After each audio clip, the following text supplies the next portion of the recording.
Hello दोस्तों, नमस्ते, प्रणाम। हम किरण शर्मा। हम मंजू शर्मा अपना चैनल पर स्वागत करे छी। नमस्ते, प्रणाम सब दीदी माय भाईजी के प्रणाम, सब दाई माय चाची जते गोटन सुनबे सब गोटन के प्रणाम कर छी। आ नाहिते सब गोटन हमरा सबके आशीर्वाद देत रहू, हमरा आगा बढ़त रहू। बड़ निक लग यहाँ सबके कमेंट सुन के हमरा बहुत प्यारा आशीर्वाद देते रहो और बहुत प्यारा सा गीत है। और जरूर अहाँ सब सुनू, कमेंट करके जरूर बताओ।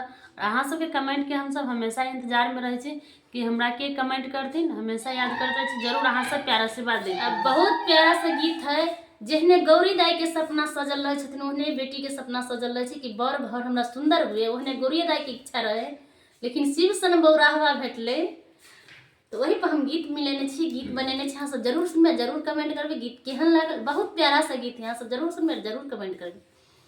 गौरी दाई के सपना